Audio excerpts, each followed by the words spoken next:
In today's video, we are going to cover the top 3 ways for you to improve your chipping.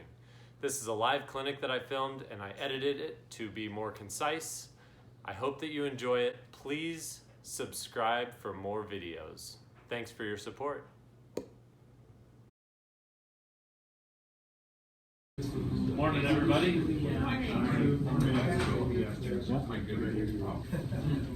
Thanks everybody for making the trip over. We really appreciate it. My name is David Franks. I'm the Director of Instruction here at the Calabasas Golf Academy.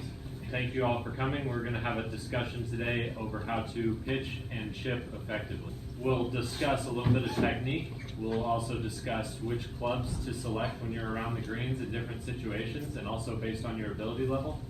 And then I'll turn it over to Chris and he's going to discuss club fitting and how selecting the right wedges and the right combination of wedges within your bag can be helpful. The first thing that I want to talk about is just club selection around the greens. What I see the most, people select a club that's too lofty in a simple situation. And the way that I like to look at short game is keep it as simple as you can. Anytime that you don't have to get the ball airborne, I suggest that you don't. If you have a lot of trouble with your game, this is something that we use in our short game schools, and we've seen a lot of members relieve stress in their game by just selecting a hybrid, hitting a shot that doesn't need to leave the ground. I want you to just set up with it and hold it more like a putter. Get your feet comfortable and just make a putting stroke. And we're just gonna bump the ball gently. The shot that I've got set up here on the green is about 30 yards. If you can't see it on the big screen, or if you can't see it on the screen at all due to a power outage, you can put a little weight on your front foot, but this isn't as important that you bottom the club out in a specific place, and that's the purpose for putting the weight on the front foot, is to make you hit the ground further forward. We'd like to contact the ground in front of the golf ball. But here I'm just going to make more of the putting stroke. I'm going to get the club shaft a little more upright. And then I'm just going to make a putting stroke. That one I hit a couple of inches behind it. You can see that shot is still okay. If I hit it off the toe of the club, still going to kind of do the same thing and just tumble up there. And I promise you, if you hit a pile of 10 balls or so, you're going to start to get a better feel for how hard to hit it. And before you know it, you'll start to feel like you can actually get this shot to behave the way that you want it to. If you've given it some time over there, you'll get comfortable with it, I'm confident, quite quickly. Just remember that if you make a bigger stroke with it, obviously you've got more club head speed, and the face is hotter than a putter, so it's going to bounce off the club face faster, and it'll tend to overshoot the green. That's what I see the first 10 times somebody tries it. After you get the touchdown, it becomes a very easy shot. Do that anytime you've got fringe and nothing in front of you, fairly flat lie. You can use that further out if you really have a hard time from 20, 30 yards. You can roll it the entire way there. It may bump a little bit offline, but generally speaking, it's a very safe shot. Second to a hybrid, I like something that's a little low lofted, like a 9-iron or a pitching wedge. If you feel more comfortable with that, that's okay. If you've taken our short game schools, if you've been in the junior academy, we talk about the same setup with everybody. Get your feet about the wedge, the width of the wedge apart, so your toes very close together. Then we're going to open your lead toe. So if you're a right-handed golfer, we're just going to pivot your left foot open. So once you've opened your front foot, your body will rotate just subtly so that your sternum and your belt buckle get in front of the golf ball. And if it's not already there naturally, let's just put some weight on the front foot. And from there, you're set up to strike the golf ball before you strike the ground. I like the selection of a 9-iron or a pitching wedge because it still allows you to bump the ground a little bit before, and it's going to be fairly forgiving. This is a shot that might hop about 10 feet in front of me, but for the most part is going to roll. Okay, so it hops just to the front of the green, and then it's going to roll the rest of the way out there. And once you've set up on the club and gripped it, we're going to basically keep a triangle. You may see both arms are extended in my chest. The 3 parts make a triangle, and you're just going to move that together the entire way through. If you can do that and start to brush the ground in your practice strokes, it gets really easy to connect with the golf ball. Once you've made that motion through, we like to promote holding that for about 3 seconds after you've hit it. So this one I'll just accidentally hit the ground a little bit before. You may hear it's kind of clunky. Doesn't feel that good in my hands, but I still, if I'm holding my finish and I complete my motion, the ball is still going to travel Again, it might tumble up there, not look as pretty, but it gets the job done, and that's really what we're here to do. So as you advance as a player and you get to be better at striking the ball with the technique that I just discussed, you can advance to a more lofted club. So if you make a mistake, it's going to be a magnified mistake. Generally speaking, to get the ball to go 30 yards with a wedge, you need to make a longer swing to get it to go. And if I make a mistake doing that, it's going to be a more severe mistake. If you catch it thin and you make a big swing, all of a sudden you're looking back from the other side of the green. Does that happen to everybody here, at least sooner or later in their career? Okay. All right. So again, I like to master that technique.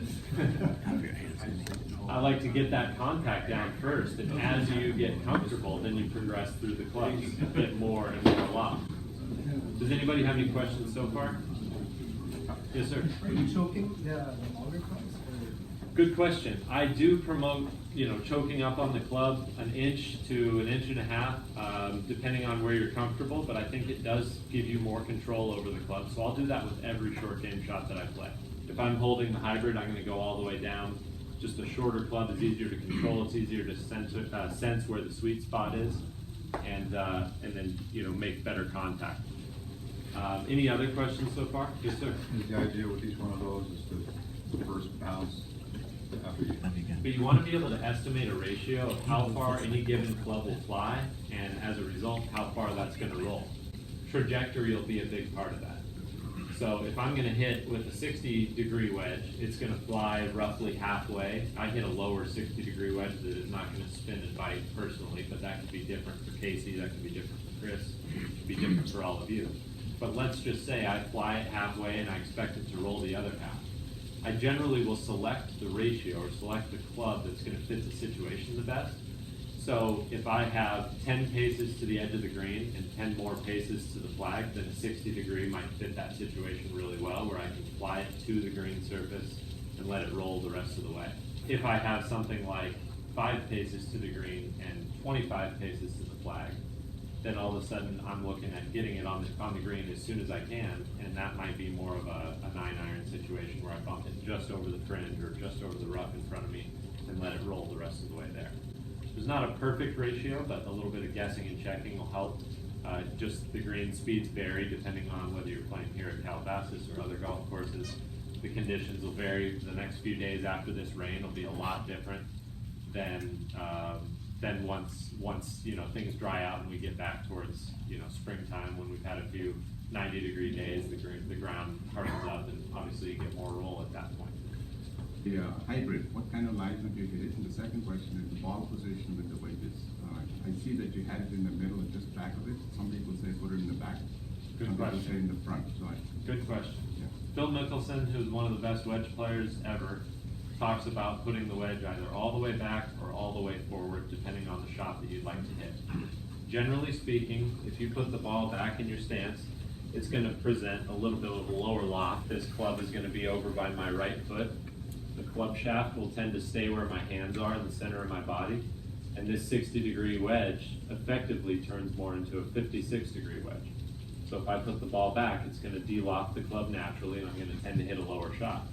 If I move it over towards my front foot, which is more difficult to execute, but hits a higher, softer shot, because now I've got more loft. So instead of de-lofting it, I can leave it at its true loft of 60 degrees, or if I get even more advanced than that, I might even have the shaft leaning back when I hit that shot and can hit it higher. Even though it's a narrow stance here with the wedge, I would still just pick one all the way back or all the way forward, whether you're trying to hit a low or a high shot. Ball position for the hybrid doesn't have to be so precise, because no matter what you do, the ball is going to just roll low. If you put it in the front of your stance, it just makes it a little harder to strike it, so I would say middle to back there as well. Oh, the hybrid lie, thank you. If you're going to use that to bump a ball, it would be more what's right in front of you, what's 2 steps in front of you. So you could use it out of the rough if you're only a step or 2 into the rough, if you're going to bump it and quickly be on fringe or on fairway to let it roll. But I wouldn't recommend using it if you've got 10 feet or 12 feet of rough or more in front of you, because it's going to be a little too easy to just slow down and leave it short of the green. Peter? How about opening and closing your club face? I see a lot of people talking about that. Great question. Opening and closing the club face, I would reserve for when you're very comfortable with your wedges. As you start to advance and you start to become a really good wedge player, then I would say let's open it up. The only time, we're not getting into the bunkers so much today, but the only time that I would say everybody ought to open it should be in a bunker shot. And in that case, I would just go a very little bit. I see people try to hit flop shots and things like that, and they open the face wide open, and they just pull that shot off too few of the times that they attempt it to make it worthwhile. And I'll let Chris talk a little bit about how bounce works, what bounce is in terms of the design of a golf club. But if you're comfortable, with that face being open and laying the bounce down and letting it work for you, that's a shot that you can certainly hit. All right, I'm going to move on then to the length of the stroke. A great exercise, and let's just ladder back here, Casey, each shot. Absolutely. A great exercise to use, and we have the space for it with the Dave Pell short game area, is to start right up next to the green and back your way up little by little. You can make piles of 3 or 5 golf balls. Use a single golf club at first. Start up next to the fringe and hit a shot. So right now we're 40 feet from this flag, and I hit one. Okay, pretty decent distance. Okay, that one's a little thin, but you can see that worked out okay. Okay, so I've started to get a decent feel for what it's like at 40 feet. Let's just back it up, say 20, 25 feet. If I fly it all the way to the green, I'll do that on the first shot. It's going to be a little too much club. And that may be, on the back of the green with a long putt left if I'm still putting. See, I'm going to try to bump this one on the fairway rather than fly it all the way to the green. Okay, so you start to get a feel for what that club does, and then let's go another 20 feet back or so. I'm just going to make a simple adjustment. It comes naturally for most people that when they get farther back from the green, they're going to need a longer swing. But if it doesn't come naturally and you're having a hard time, you're just looking to match the length of your swing. So you can use just references like your thighs, like your hips, use the club shaft itself to help you. Again, I'm just going from my right thigh to my left thigh on that second shot. Now I'm probably going to be about belt high to belt high now that we're 70 feet. So we're getting close to 30 yards here. And it's just a more intuitive way to practice if you just go a little harder and a little harder and a little harder. If that's the case, the alternative is to go out to the range and hit a pitch shot out there in front of you about 5 yards and try to hit the next one a little farther than that one and a little farther than that one, and it accomplishes the same drill. And eventually you'll work your way into a pitch shot, which is, just taking a little bit longer swing and getting the ball more airborne. As you get comfortable with a lower lofted club, I would suggest that you start to use different clubs. So do that exercise once with a pitching wedge, back all the way up as much space allows, and then go to your sand wedge and try the same thing. Now we're talking about keeping the ball low. We're talking about keeping the ball on the ground and keeping it safe, but certain situations don't allow for that whatsoever. In that case, then you do want to get comfortable with your higher lofted clubs. You can more often just set up with a high lofted club, set up with a neutral club face, and use the same technique that you've been practicing that we've been talking about all day today. I'm going to put it off the back foot. You'll see again it's going to take a longer stroke, but off the back foot, same setup, same triangle, just longer stroke. This ball, when struck well, is still going to get up in the air and still going to have a good chance to stop. Let's go over the bunker ones here. When you have a bunker facing you, it's a little bit more intimidating and you feel like you have to hit a high, fancy Phil Mickelson style shot. Most of the time when you're faced with this situation, you'll be sitting in the rough. And when you're sitting in the rough, you have an added benefit of more space between the ground and the ball, and that's going to be easier to hit the ball up in the air. So that makes it a little safer to move the ball up towards your front foot. Because you have that extra space, the focus should be to let the club hit the ground on your way through. The only thing that you need to make sure happens is that the club hits the ground on the way through. That way the club face can meet the ball the way it's designed to, and it'll send the ball up in the air. So it'll fly just slightly higher. It'll get the job done. It's basically just widening your low point, which means that there's going to be a little less wrist action on the way back. We're just going to be taking the club low to the ground on the way through and low to the ground on the way back and through, excuse me. And when you're on the way through, we're just gonna let the club kind of release gently. We're gonna anticipate hitting the ground on purpose a little bit behind the golf ball, and we're gonna let the bounce of the club work. So this is something that might put a little bit more check on the ball and gives you an opportunity to throw it a little higher up in the air. But again, the way that this shot will work is you must hit the ground, you must allow your club to hit the ground. There you go. Fourth time's a charm. So if there's ever a situation that you don't feel the trajectory that you're creating fits the green or fits the line of the flag, I should say, there's another way to aim as well. You know, you don't always have to be aiming at the flag, and that's a common mistake that I see. Holes like number 5, does everybody know hole number 5 that tees off over by the driving range, goes up the hill, and it's just before you go through the tunnel? Okay, there are some really tricky parts of that green. It's really fast, and the slope falls off on the left. On the right, it just doesn't hold very well. So if you're faced with a 30 or 40 yard pitch shot up to that hole, nobody says that you have to aim right at the flag, especially if the flag is on the far right or on the far left. So what you'll see here, Casey, can we just aim to the biggest part of the green a little bit over to the right? Yeah. So if I want to make sure that I'm putting, and I do on my next shot, I want to be putting, I don't want to be, faced with the same shot coming back. I can just aim over there to the big part of the green and use the shot that I know how to hit. So we've talked about some different shots. You want to be able to practice all of them and get better with all of them. But if you're in a situation where you haven't practiced enough, you don't have to hit the flip shot that I was just showing you because it's a little more difficult. So hit the shot you know how to hit, get it on the green as soon as possible, and keep it really simple. So if we're headed over there to the big part of the green, I can put the ball back in my stance again, hit the lower version of my shot that I am more comfortable with, and let the green help me stop the ball. So in the case of number 5, the very middle of the green has a bowl, and it'll help accept the ball as it's rolling up there. Pros do that all the time. Yep. And we've got some large greens, and we've got a few of them that have insane slopes. And so we have to just learn how to manage them conservatively. You don't have to pull off a miracle shot. And I'm sure we've all had those situations where we've chipped 2 or 3 times, the ball's either coming back to us or going back and forth. And it turns what could be a bogey into a double, a triple, or more, and makes you, head to the next tee kind of frustrated. So acting conservatively is a good way to get around, a lack of ability while you practice and while you improve your ability. So, again, just go with the tools you're equipped with. I'd like to give Chris the opportunity to talk to you about what he can do with wedge fitting. As you know, we do a fair amount of club fitting here, and he's the foremost expert as far as which club's going to fit any given situation. So I'll turn it over to Chris. Getting fit for your clubs is definitely beneficial, and I think so many people focus on the driver and hitting the ball far, things like that. Getting your wedges fit correctly is equally as important, because those are the clubs that you're going to score with. Those are the clubs, the wedges, the putter, those are the clubs that get the ball in the hole.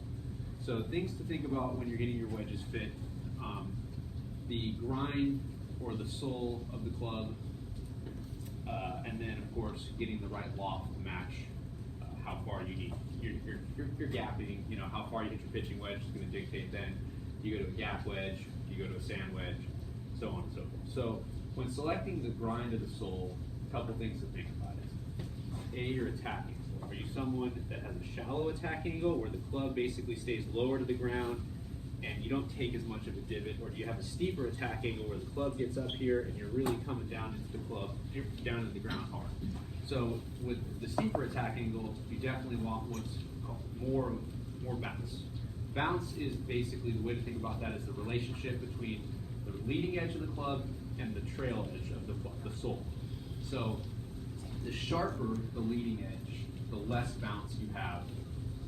Easy way to think about it. And the more rounded the leading edge, the less bounce you have. And another way to determine that is, where do you play the majority of your golf? For us, we all play the majority of our golf out here. We play a spongy golf course that is usually, has a decent amount of moisture. We overseed, so we have a lot of grass. If you played Rustic Canyon a lot, or if we lived in Texas, you'd want a club with less bounce because the ground is harder. So you want that sharp leading edge to help get the club down into the ball without the bounce like out here where this is hard, the bounce will cause the club to bounce off the turf and into the ball. Where for the majority of us, we'd want to play wedges with more bounce. We've got difficult bunkers out here. Bounce helps you a lot out of the bunkers. And typically with more bounce, you're going to have a little bit wider sole, a little bit more weight down there that's going to really help you get the ball in the air. You don't always play the same grind for every wedge. So your lob wedge might have a slightly different grind than your sand wedge, and so forth. Nowadays, the pitching wedges and sets are getting stronger in the loft. So a lot more people are playing gap wedges or approach wedges. But what we'd like you to be able to do is, for the most part, just take a club, swing that club, and have it produce the yardage you're looking for. Another thing that I see a lot is a lot of people that play graphite in their irons. The graphite shaft in your irons, 55, 60, maybe 70 grams. And then all of a sudden, you pick up a wedge, and you've got this shaft in your wedges, which is 125, 130 grams, because that's the wedge that's sold for the most part in the stores. And just, they could not perform more differently. You have the graphite because it's lighter, it can help you get the ball in the air, and then you've got this wedge shaft, this steel shaft in your wedge that, David or I might play, and it's just not going to suit, it's just not going to work the same way. The shaft isn't going to flex, the shaft's not going to do any work for you. So the companies are getting a lot smarter now, and they're putting graphite in wedges as well, weighting them correctly for the graphite. What happened in golf? When I started, there was 1 iron, 2 iron, stuff like that. Now we've got 56, 60, 64s, all kinds of crazy wedges. What changed? Well, it used to be your sand wedge did what you needed to do. Yeah, so about, I would say, right around 1990, Tom Kite started playing with a 60-degree wedge. He was the first person to bring a 60-degree wedge out on tour. Now they're playing a lot faster greens, a lot more severe greens. Like I was saying earlier, it's easier to take a 60-degree wedge, play it dead square like David was saying earlier, and just make the same swing and have the ball go higher and shorter distance, and take the 56, open it up, take a half swing, choke down, and it just gave them more options. So then with that, over the years, they started to just make different degree wedges to suit, some people hit a 56 degree 100 yards, some people hit a 52 degree 100 yards. I know you haven't talked about bunker play, but a lot of our bunkers are wet underneath, especially today. Yeah. Is it better if you got that bunker? So use more bounce, less bounce? If you got a 60 wet versus bunker that's 54? packed down, like I'll use our Oh, practice yeah. bunker, for example. Sometimes you'll go in there and man, you can't get a club underneath the ball because it's so compact. In that case, you want to get the sharper leading edge, less bounce. So, again, I still recommend us all having wedges that are a little more high on the bounce side. But Are they kind of building these clubs for somebody who is a kind of average, let's say 5'9" to 5'11"? Do I need to get my clubs cut, or did they make those clubs kind of for a guy my size? or the standard kind of fits into the majority of people. But with that being said, you could be a certain height, everyone has different arm lengths. Yeah. So you got a guy that could be 6'4", but his arms might be so long that he might play standard length club.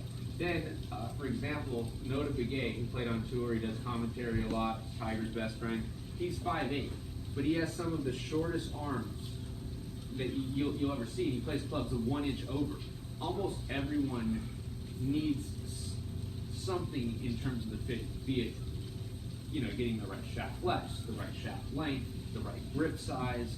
Lie angle is extremely important in irons and wedges, and going to buy a club off the rack, you're not going to get that correct lie angle. When you're approaching short game in general, it ought to be something that's creative and individual. There's not a one-size-fits-all option, so that's the purpose of making sure the wedges that you get match your game. And the technique and the decisions that you make match your game and play to your strengths. Ultimately, you're looking to eliminate chipping twice from your game entirely. That's one of the few things that Hank Haney talks about as far as dropping scores fast, eliminating 2 chips. So if you're about to make a decision on the golf course that you think could lead to another chip, see if there's another option before you pull the trigger on that shot. Last thing of note is we're going to continue this series, and we can cover general topics like this, but if there are things that you guys would like to see, please feel free to shoot me an email and let me know what topic you'd like to see covered. We're going to do this every month to every 6 weeks, and you're always welcome to come. We really thank you for coming today. Appreciate you, especially the way the weather has been, making it out here. We know who the true diehard golfers are. So, thank you again. Thank you.